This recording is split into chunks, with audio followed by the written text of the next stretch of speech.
हरे कृष्णा। राधे राधे। किशन दासी के चैनल में आप सभी प्यारे प्यारे प्यारे जीव भक्तों का स्वागत है। और आप सब कैसे हो? कान्हा जी की कृपा से आप सब ठीक होंगे।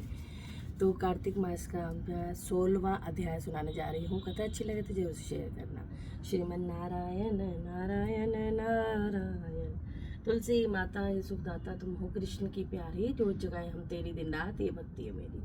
तुलसी माँ को प्रणाम करते हो। आंवला। यहाँ तक की कथा सुनने के पश्चात महाराज पृथु ने महर्षि नारद को श्रद्धा से प्रणाम कर कहा, हे महामुने, कार्तिक मास में भगवान विष्णु की पूजा का महात्मा सुनकर मुझे बहुत आनंद आया। हे ऋषिवर, अब आप यह बताइए कि इस माह में किसी अन्य देवता की पूजा भी होती है? यदि होती है तो उसका क्या विधान है? यह सुनकर नारद जी बोले, हे राजन, आश्विन शुक्ल पूर्णिमा को ब्रह्मा जी का व्रत यानी कार्तिक कृष्ण चतुर्थी को गणेश जी तथा अष्टमी व अमावस्या को लक्ष्मी जी का व्रत किया जाता है। जो कुंवारी कन्या सुयोग्य वर की इच्छा से कार्तिक मास की चतुर्थी को गणेश जी का कर्क चतुर्थी व्रत करती हैं, उन्हें सुयोग्य वर की प्राप्ति होती है। यदि विवाहित स्त्री इस व्रत को करे तो उसका सुहाग अटल रहता है।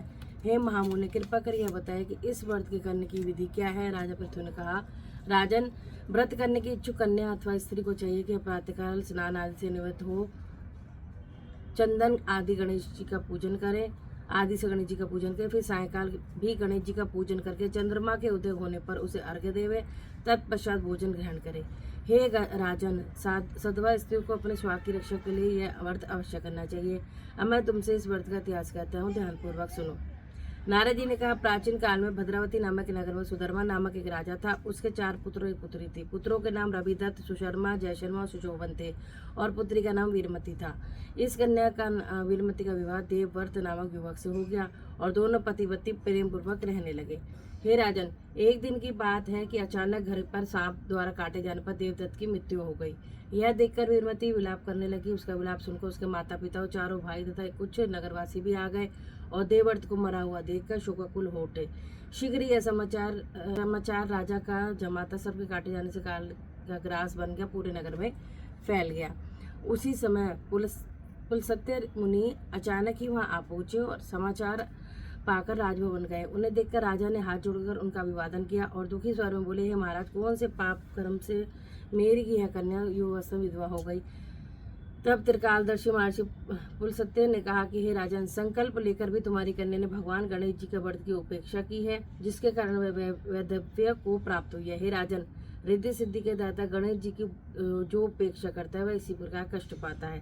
इस संदर्भ में मैं तुम्हें एक प्राचीन इतिहास सुनाता हूँ। एक समय ब्रह्मा, विष्णु, महेश और इंद्र आदि सभी देवता दैत्यों के विनाश का उपाय सोचने के लिए एकत्रित हुए। उस समय ब्रह्मा जी ने कहा कि गणेश चतुर्थी का व्रत संपूर्ण विपत्तियों का विनाश करने वाला है।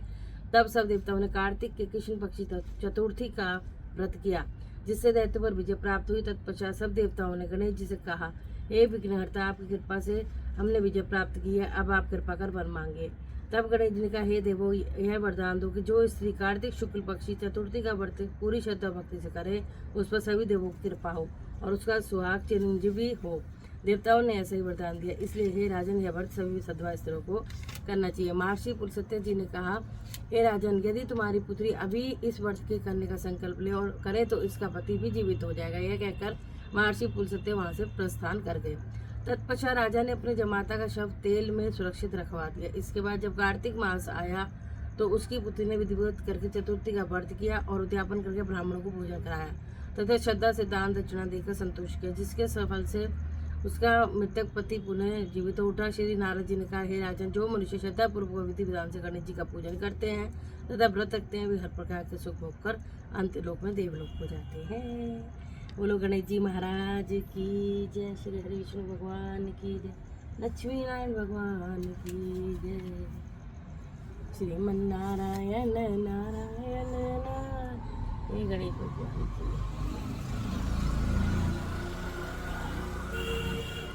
तुलसी माता सुदाता तुम कृष्ण की प्यारी, जो जगाए हम तेरी देना दी तुलसा महारानी, नमो नमो। हरि के पुत्र कौन से महीना बुद्ध सलानी, कौन से महीना हुई हरियाली, आषाढ़ महीना बुद्ध सलानी, सा हुई हरियाली। तुलसा महारानी, नमो नमो। हरि के पुत्र कौन से महीना हो तेरी पूजा, कौन से महीना हुई सगाई, कार्तिक मास से तेरी पूजा, मुख सिरवास हुई सगाई। तुलसा हरि पुटानी, नमो नमो। कामट तुलसा, कामट शालिग्राम, गमला बटी तुलसा, आसन बटी शालिग्राम। तुलसा हरि पुटानी, नमो नमो। 56 25 व्यंजन मिलते से नहीं एक भी पूजन। तुलसा महारानी, नमो नमो।